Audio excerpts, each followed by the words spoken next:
Սիրելի համախոհներ, նախ ողջունում եմ ձեզ եւ ուզում եմ էլի կրկին ու կրկին շնորհակալություն հայտնել այս դժվար ժամանակներում ձեր հաստատակամության համար։ Ես ուզում եմ ընդգծել, որ դուք վերջին 7 ամիսներին Հայաստանի քաղաքական իրադրության տեսակետից շատ վճռական դերակատարում եք ունեցել։ Ուզում եմ հիշեցնել, շատերը լավ չեն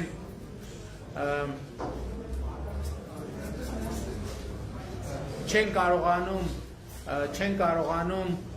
ճշգրիտ գնահատել, թե ինչպես պատահեց, որ վերջին 7 ամիսներին Հայաստանի կառավարությունը կանգուն մնաց նոյեմբերի 9-ի իրադարձություններից հետո։ Ես ուզում եմ հիշեցնել, առաջինը նոյեմբերի 9-ի հայտարարությունից եւ նոյեմբերի 10-ի իրադարձություններից հետո նախ համացանցում հայտնվեցին առաջնագծում կանգնած զինվորների տեսանյութերը, որտեղ նրանք կոնկրետ քաղաքական դիրքորոշում էին արտահայտում, որից հետո Հայաստանի քաղաքացիները ընդդիմության գործողություններին ի պատասխան սկսեցին ինքնաբուխ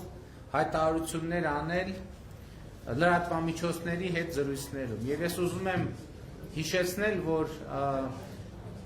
ապարանում տեղի ունեցած, ես չգիտեմ դա ոնց էր ստացվել ճիշտն ասած, երևի դուք ավելի լավ գիտեք, լրատվամիջոցների ներկայացուցիչները երբ որ եկել էին ապարանում այս տարածաշրջանում քաղաքացիները հարցազրույցներ էին տալիս եւ գնահատականներ էին տալիս քաղաքական իրադրությանը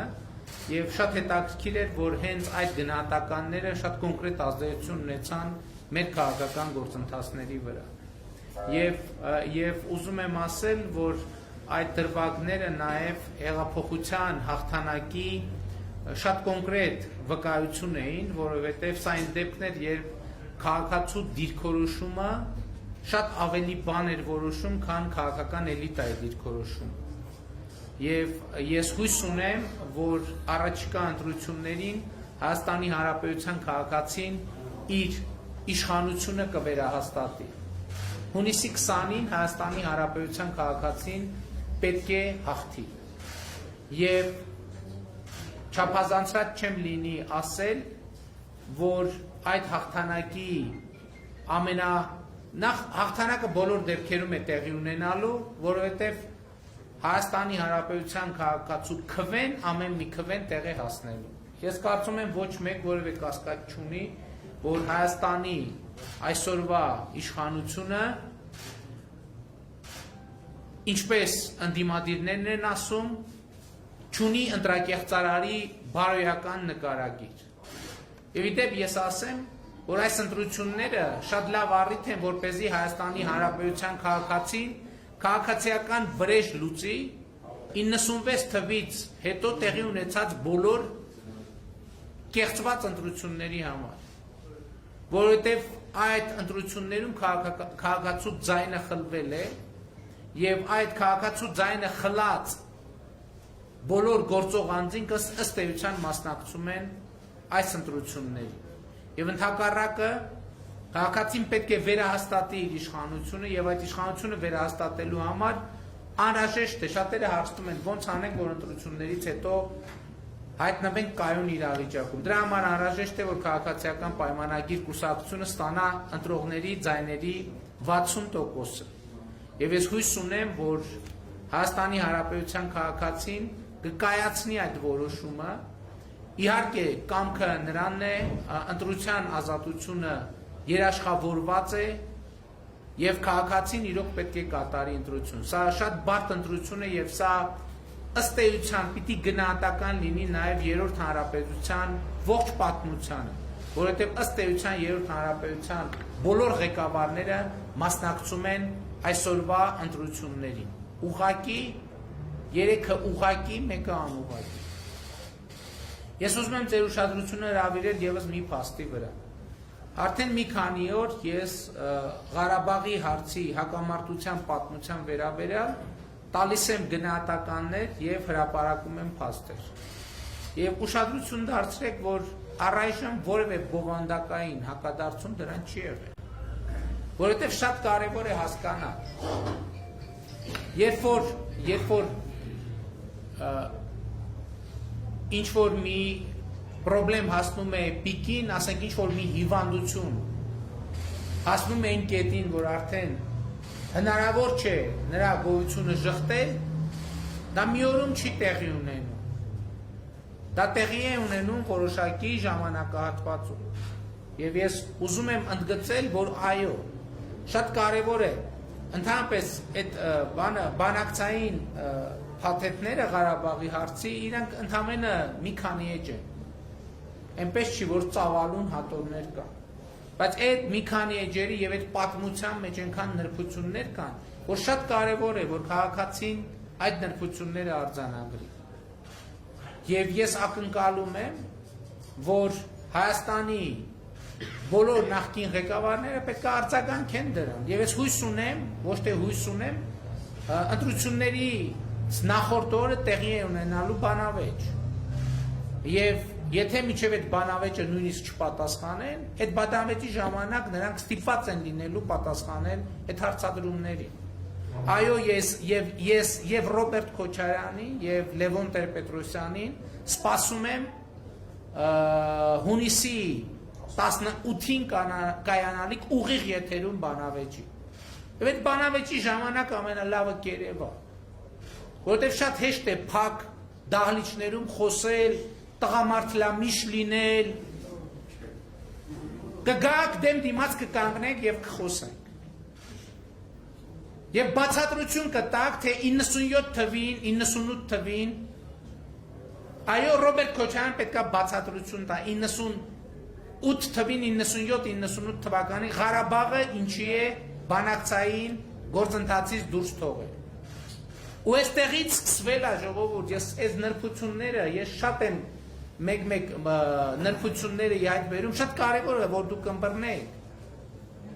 Ինչ նշանակում Ղարաբաղը բանակցային գործընթացից դուրս թողնել։ Բանակցային գործընթացից դուրս թողնել նշանակում է Ղարաբաղի հարցը դարձնել տարածքային վեճ Հայաստանի եւ Ադրբեջանի միջեւ։ Սրանից հետո է, որ եթե գալիս է տրամաբանությունը, որ եթե տարածք եք ուզում, այսինքն եթե դառնում է տարածքային վեճ, զարգանում է այլ տրամաբանություն, բայց եթե տարածք եք ուզում, ուրեմն տարածք պետք է տաք։ Որտեղ որտեղ է լսված, որ մեկը տարածք տա եւ տարածք չստանա։ Այդտեղից է իհայտ գալիս Մեղրին Ադրբեջանին հանձնելու դավադիր եւ դավաճանական ծրագիր։ Դավադիր եւ դավաճանական ծրագիր։ Եվ այդ ծրագիրը Ռոբերտ Քոչարյանն է դավադիր եւ դավաճանական կերպով տարել Հայաստանի անվտանգության խորհրդի նիստում քննարկել։ Այդ նիստին ներկա մարդկանց վկայությունների վրա է հիմնված այս ասածը։ Այս փաստը արձանագրված է Կարեն Դեմիրճյանի այրու Տիկին Ռիմա Դեմիրճյանի հուշերում եւ այդ փաստը վկայում է պաշտպանության գործող նախարար Վաղարշակ Հարությունյանը, որը այն ժամանակ էլ է եղել պաշտպանության նախարար։ Սրանից հետո է, որ ծագել է Ստամբուլի գագաթաժողով, որով արձանագրվել է, որ Ղարաբաղի հարցը պիտի լուծվի Ադրբեջանի տարածքային ամբողջականության շրջանակներում։ Սրանից հետո է ձևավորվել Մադրիդյան սկզբունքները, որոնց հետագա զարգացումը բերել է 2020 թվականի իրադարձություններից։ Այս ամեն ինչին կետ առ կետ պետք է տրվեն պատասխաններ։ Եվ ժողովուրդը պետք է արձանագրի ճշմարտությունը եւ ժողովուրդը պետք է այդ ճշմարտությանը տա կոնկրետ գնահատական։ Եվ այո,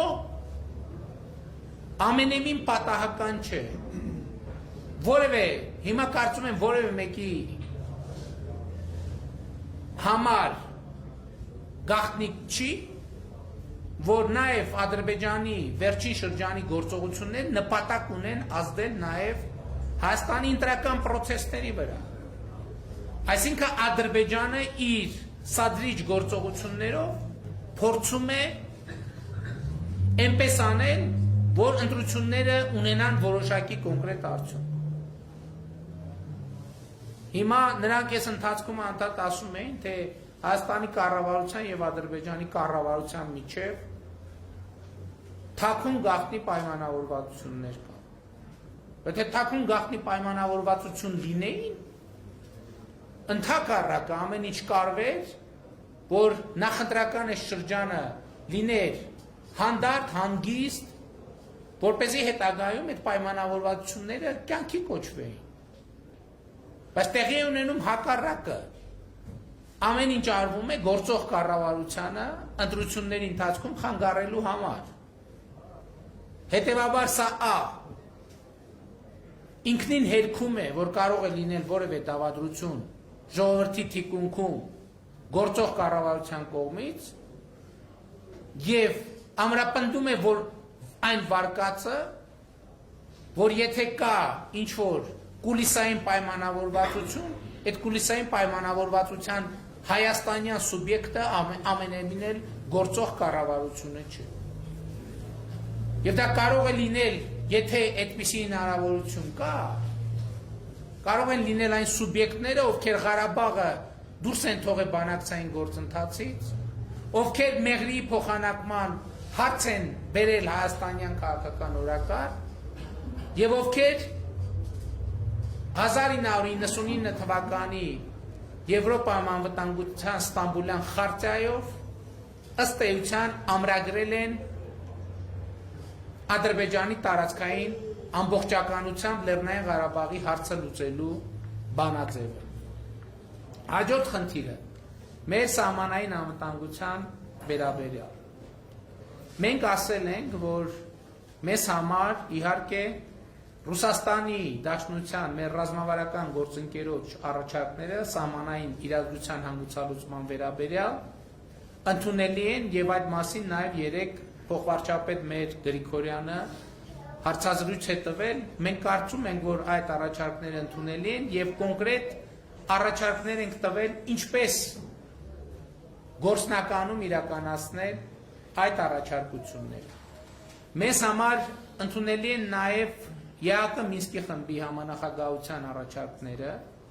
Ռուսաստանը նույնպես համանախագահ երկիր է եւ փաստորեն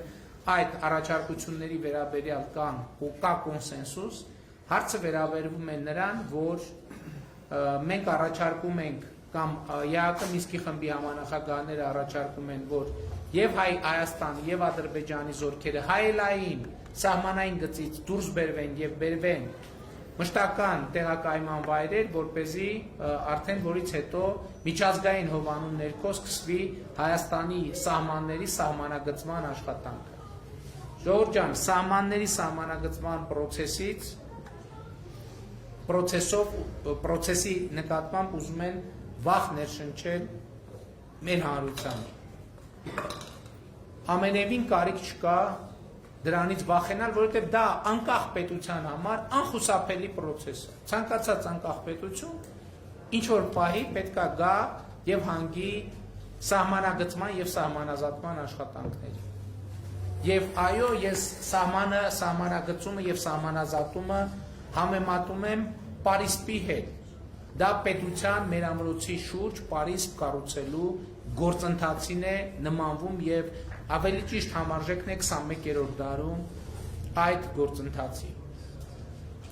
Կոմունիկացիաների բացումով են շատ վախեցնում։ Մեզ անհրաժեշտ են ճանապարհներ, որպեսզի ճանապարհ,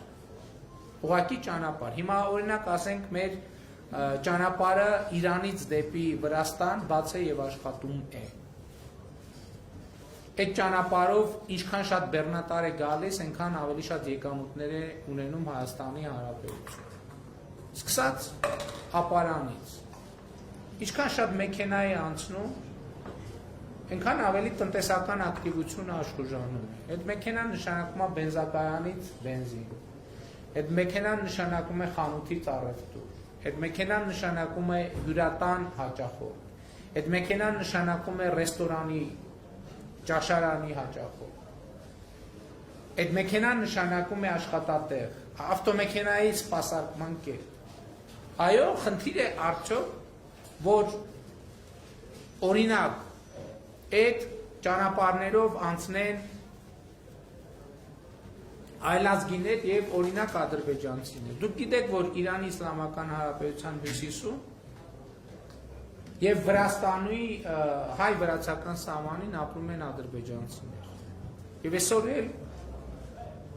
ինչքան էլ մենք դա չենք բարձրաձայնում, բազմաթիվ ադրբեջանցիներ Հայաստանի եւ այդպես է եղել վերջին 30 տարում անընդհատ։ Միշտ է եղել Վրաստանից, Սադախլոյի կողմից, Իրանի Իսլամական Հանրապետության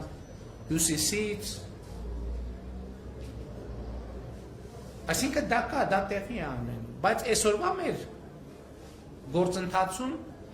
առայժմ դեռ ավտոճանապարհների հետ կապված հստակություն եւ տեսակետների մոտարկում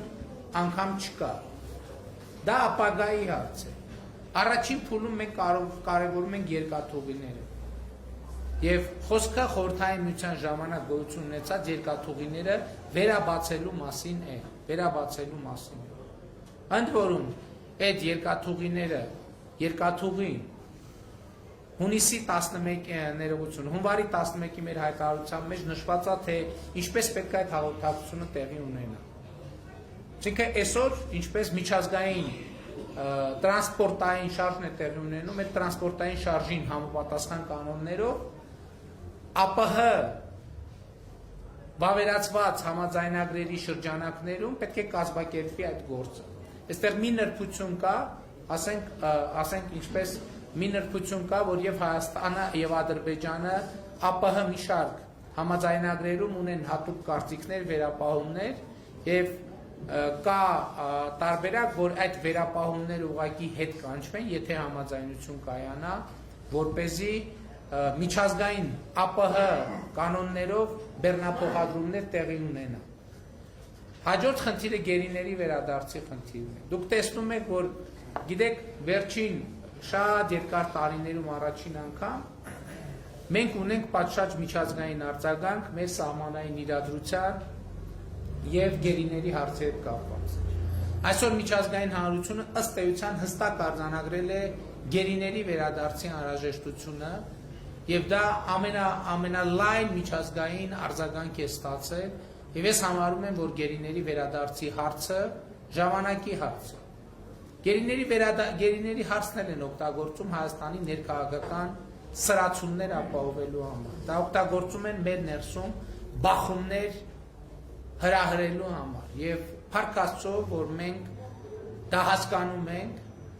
ինչքան էլ դժվար է, մենք դա հասկանում ենք եւ պիտի թույլ չտանք, որ Ադրբեջանը այդ գործոնը մեր ներքաղաքական իրադրության հարցերում օգտագործի։ Հաջորդ խնդիրը ես ուզում եմ անդրադառնալ գյուղատնտեսությանը, որ նաեւ տարածաշրջանի հետ կապված խնդիր կա։ Դուք գիտեք, որ այս տարվանից արդեն ընդլայնված կերպով մեկնարկել է, գործարկվել է գյուղատնտեսության ապահովագրության ծրագիրը եւ այս տարվանից նաեւ ցորեն, գարի, կարտոֆիլ եւ վարսակ ապահովագրություն է իրականացվում, ընդ որում այդ ապահովագրության մի մասը վճարում է կառավարությանը եւ մի մասն է միայն վճարում գյուղացին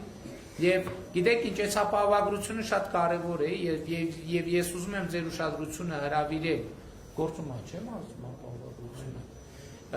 ուզում եմ հրավիրել ձեր ուշադրությունը այս հնարավորության վրա, որովհետեւ եթե նախկինում ուղղակի կարկտահարության դեպքերի կամ ցրտահարության կամ կարկտահարության կամ հրդեհի դեպքերի հետ կապված կառավարությունը միշտ սիմվոլիկ օգնություն աջակցություն է ցուցաբերել, ապահովագրության համակարգը ըստ էության հնարավորություն է տալիս, որ գյուղացու հնարավոր վնասները ռեալ եւ իրական փոխհատուցվի։ Եվ ես ուզում եմ կոչ եմ անում, որ մեր քաղաքացիները, գյուղացիները, չնայած այս տարի արդեն ցրտահարության սեզոնը անցել է, բայց ամեն դեպքում դեռ հնարավորություն կա կարկտահարության հրդեհից ապահովագրություն իրականացնել եւ գյուղատնտեսության ոլորտում սա կարևորագույն բարեփոխումներից մեկն է։ Գյուղատնտեսության ոլորտում մենք նաեւ մեկ այլ առաջարկ ունենք, ընդ որում որը մենք մյուս սեզոնից արդեն դե յուրե նաև կգործարկենք, այդ առաջարկը հետևյալն է։ Բոլոր այն գյուղացիական տնտեսությունները, ովքեր կանցնեն կաթիլային ոռոգման, առաջիկա 5 տարվա ընթացքում ամբողջությամբ կազատվեն ոռոգման ջրի վարձից։ Այսինքն մենք քաղաքացիներին կոչ ենք անում, որպեսզի նրանք իրենց տնտեսություններում ունենան ոռոգման համակարգ, կաթիլային ոռոգման համակարգ եւ այդ պարագայում առաջիկա 5 տարվա ընթացքում ընդհանրապես ոռոգման ջրի գումար չեն վճարի։ Սա շատ կարևոր բարեփոխում է եւ առաջարկ է եւ մենք անպայման ուզում ենք, որ այդ ոլորտում լուրջ ներդրումներ ունենանք, որովհետեւ Հայաստանի Հանրապետությունում մեր մեծագույն խնդիրը այն է, որ ոռոգման ջուրը հասանելի լինի մոտավորապես այնքան եւ դեռ մի բան էլ ավելի, ինչքան էլեկտրական հոսանքն է Հայաստանի Հանրապետության տարածքում հասանելի։ Ես ուզում եմ ձեր ուշադրությունը հրավիրել նաև այն հարցի վրա, որ մենք այսօր գյուղատնտեսության ոլորտում մի շարք կարևոր ծրագրեր ենք իրականացնում։ Մենք խելացի անասնագոմերի ծրագրերն ենք իրականացնում, ինչը հնարավորություն է տալիս նաև, որ ոչ միայն մենք աջակցում ենք, այլև եթե գյուղացիները իրենց միջոցներով իրականացնում են խելացի անասնագոմի կառուցում, կառավարության ընթացակարգերով նախատեսված ձևով, ապա մենք արդյունքում նրանց որոշակի գումար վերադարձնում ենք, իրենց ծախսած գումարը վերադարձնում ենք։ Եվ գիտեք, ամեն տարի մենք ճգնաժամ ենք ունենում կաթի գների հետ կապված, որովհետև կաթի գները մայիսից հատկապես սկսած անկում են ապրում եւ դա մեր գյուղացիական տնտեսությունների համար լուրջ խնդրեմ է։ Ես ձեզ ուզում եմ ասել, որ եթե օրինակ խելացի անասնագոմերում արտադրված կաթը գնի մեծ տատանումներ չի ունենում։ Ինչու, որովհետև խելացի անասնագոմերը կահավորված են լինում այնպիսի սարքավորումներով, որ հնարավորություն է տալիս, որ կաթը կտվում է համապատասխան սարքավորումներով եւ կաթը պլյուս 4 աստիճանի մեջ հերմետիկ պահվում է եւ դա ինքը շուկայական բոլորովին ուրիշ արժեք ունի, որովհետեւ դա արդեն արտադրական հումք է եւ մասնագետները ինձ հավաստիացրել են, որ այս ճանապարհով արտադրած կաթի գինը որևէ սեզոնին 190 դրամից պակաս չի լինի։ Այսինքն ըստ էության այո, բայց հասկանալի է, որ այս նշաձողին հասնելու համար հարկավոր է որոշակի ներդրումներ։ Դրա համար կառավարությունը ծրագրերը խթանում է եւ երբ որ քաղաքացին ներդրում է անում խելացի անասնագոմի համար, սահմանամերձ շրջաններում միջև 70%, ոչ սահմանամերձ շրջաններում 30-ից 50% ծախսված գումարի 30-ից 50%-ը մենք վերադարձնում ենք ուրեմն տնտեսվարողին, գյուղացիական տնտեսությամբ զբաղվող։ Հաջորդ ծրագիրը տոհմային անասնաբուծության ծրագիրն է, որտեղ ոչխարաբուծության եւ խոշոր եղջերավոր անասունների տոհմական բուծման ծրագիրն ենք իրականացնում, որը նույնպես կարևոր ծրագիր է եւ այստեղ բոլոր ծրագրերում մի շատ կարևոր կոմպոնենտ կա։ Ուսուցման կոմպոնենտը, դա ինչի է կարևոր, որպեսզի մեր քաղաքացիները, մեր գյուղացիները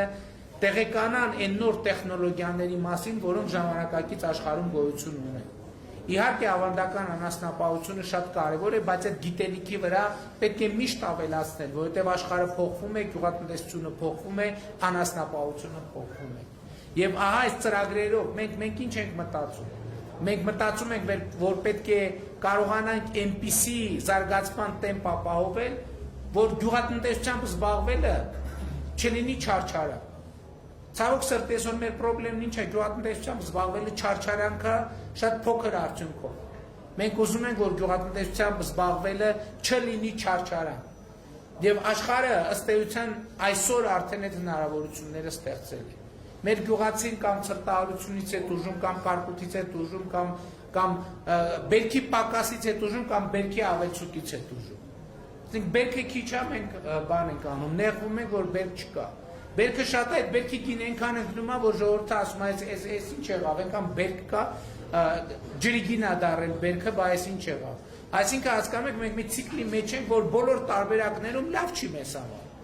Եվ հետևաբար գյուղատնտեսությունը պետք է ինքը իր ամբողջ կառուցվածքով փոխվի։ Ժամանակակից ինտենսիվ գյուղատնտեսությունը այնպեսին է, որ գյուղացին ոչ թե մտածում ասում է հələ տենանք գա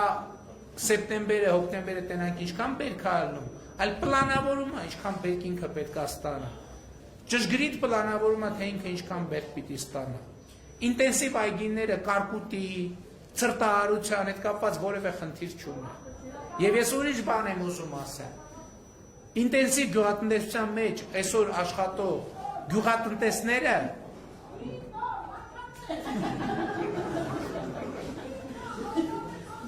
այսօր Հայաստանում տեսեք ինտենսիվ այգիները Եվրոպայից են Հայաստան մասնագետներ հրավիրում։ Դեպքեր կան, որ մեկ օրվա աշխատանքի համար վճարում են 1000 եվրո։ Այսինքն օրինակ Իտալիայից մասնագետը գալիս է 2 օր, պտտվում է, խորհուրդներ է տալիս, կոնկրետ բաներ է նշանակում, բուժումներ եւ այլն, պարտանյութի օգտագործման, ու ստանում է մի օրվա համար 1000 եվրո։ Սա շատ կարևոր է, ինչի համար եմ ասում։ Եթե այդ տնտեսությունը 2 օրվա համար 1000 եվրոյի վիճակի է տալ արտասահմանից եկած մասնագետին, պատկերացրեք ինքը ինչքան շրջանառություն է կարողանում ապահովել։ Եվ մենք այսօր մեր երիտասարդությանը պետք է ուշադրություն հրավիրենք այս ուղղության վրա, որտեղ այն նույն հողերը, որ մենք մշակում ենք, նախ Հայաստանի Հանրապետության գյուղատնտեսական հողերի ուղիղ կեսը չի մշակում։ Չի մշակում, որովհետև չկա բանաձև, թե ինչպես այդ գյուղատնտեսությունը դարձնել շահութաբեր։ Այսօր մենք այդ բանաձևերը գտել ենք։ Եվ այսօր այդ բանաձևերը մենք առաջարկում ենք մեր գյուղացիներին։ Եվ ամենակարևորը մենք պետք է առաջինը մենք պետք է պայմանավորվածություն ունենանք, որ մենք գնում ենք այդ ճանապարհով։ Այդ կառավարությունը ամեն ինչով պետք է աջակցի, որպեսզի գյուղատնտեսությունը որակական փոփոխություն ունենա։ Հենց էսա,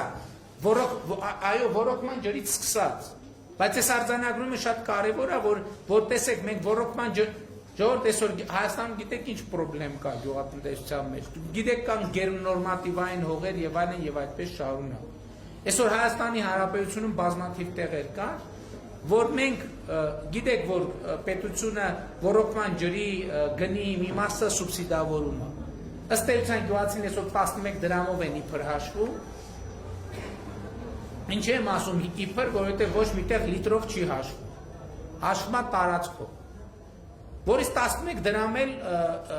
կառավարությունը ֆինանսավորում, այսինքն իրական գինը 22 դրամ է, որի կեսը կառավարությունը սուբսիդավորում է։ Դա միայն ինքնահոսին, հա։ Այնտեղ որտեղ մեխանիկական եղանակով են ավելի շատ։ Պետության մասնաբաժին։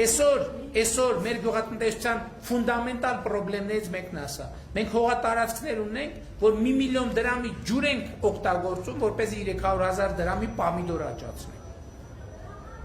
Հասկանում եք, այս պայմաններում չի կարող գյուղատնտեսությունը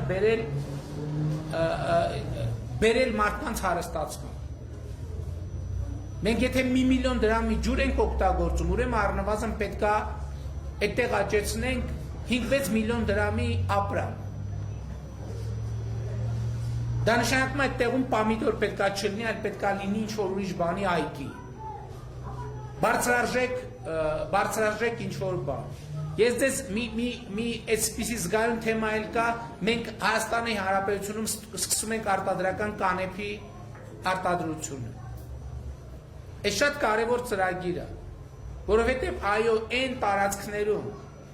որտեղ մենք 1 միլիոն դրամի ջուր ենք օգտագործում, որպեսզի 300,000 դրամի պամիդոր աճացնենք, այսինքն մենք այդտեղ գյուղատնտեսությամբ զբաղվելով այդ գեննորմատիվային հողերի մասին է խոսքը։ Ասենք ենթադրենք հեկտար վնաս ենք կրում եւ շահույթ չենք ստանում։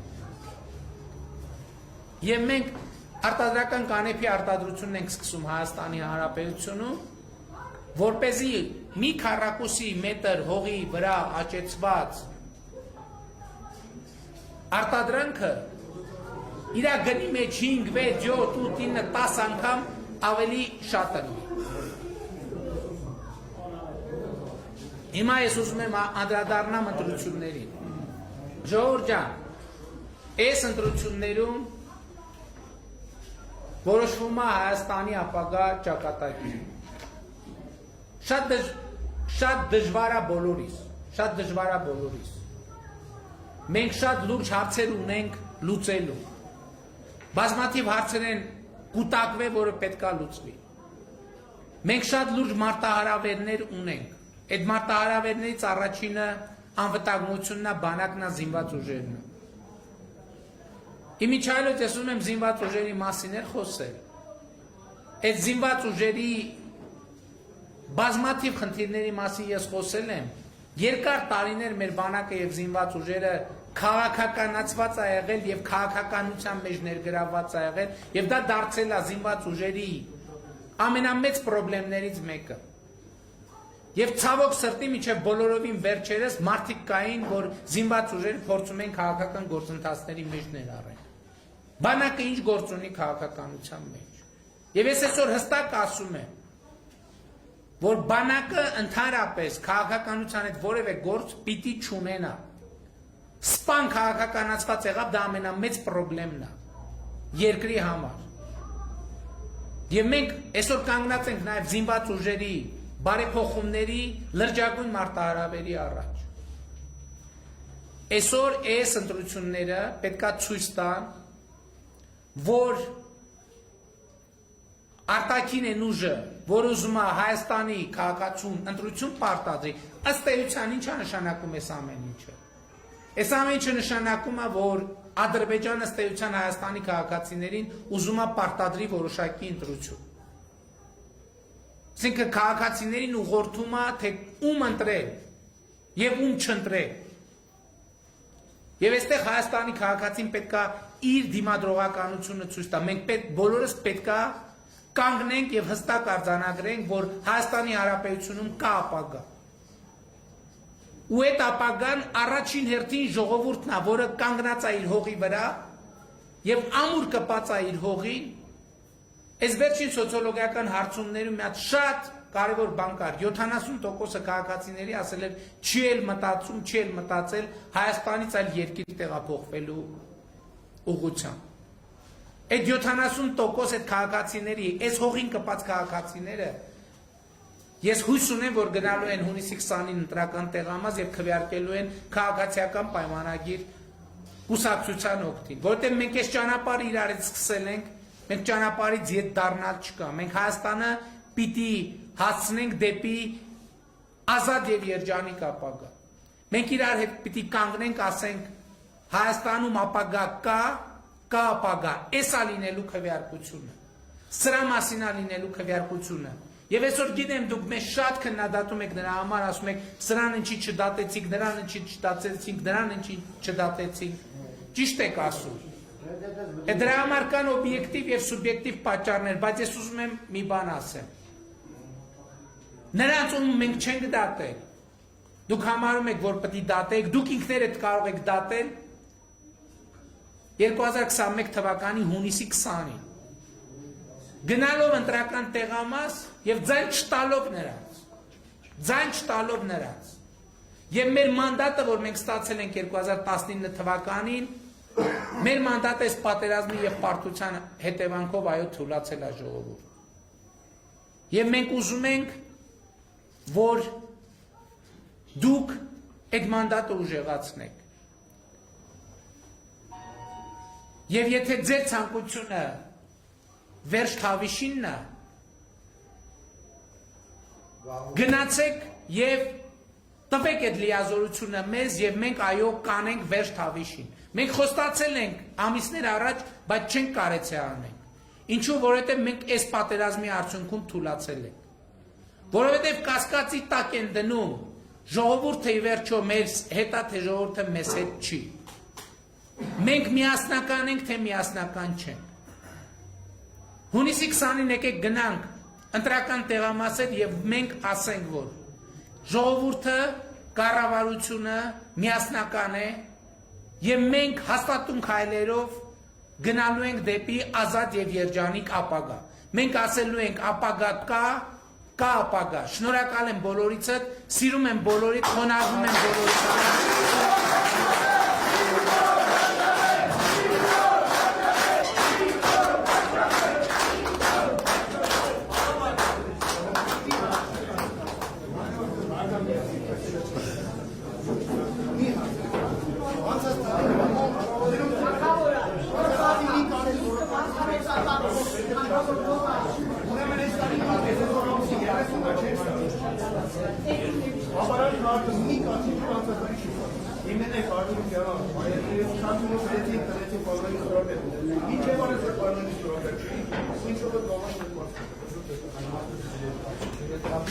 Essa é em cima.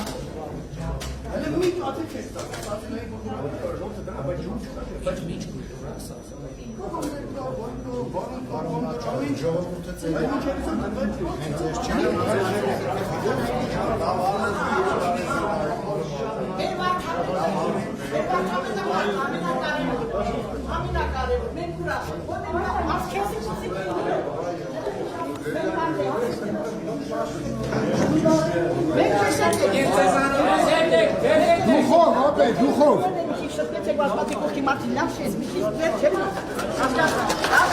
Nikol Vorčapet! Nikol Vorčapet!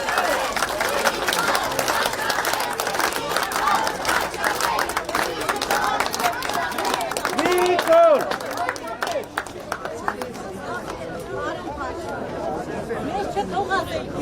Թուրքի ձեռը, կարևորը դու զնդայր, հայ ես, թուրք չես, ապարան թուրքը չի մտե, բայց նկարը կպցրել է, եղաններով պտի նարեն նրան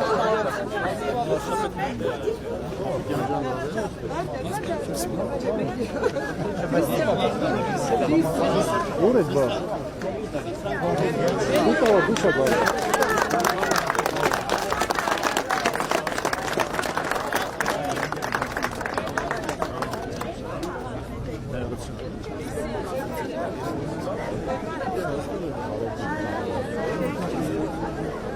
Այս նա տարի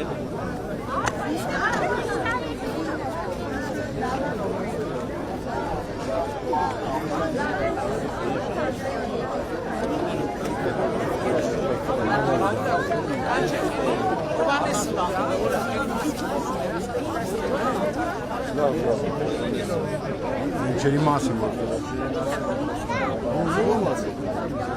Ես նե։ Դա։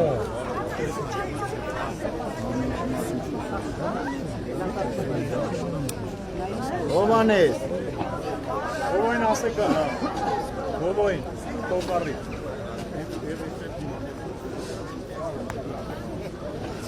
Այստեղ չի, Ով։ որ ջրի մասին հարց են բարձրացնում։ Չէ, բայց ջրօգտագործման Ով արի։ ընկերության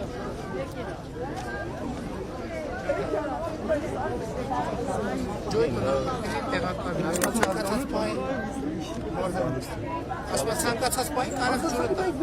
Լավ, անցած տարի չէ, հիմա ջուր կարում եք տա։ Հիմա գնացեք տվեք ջուր։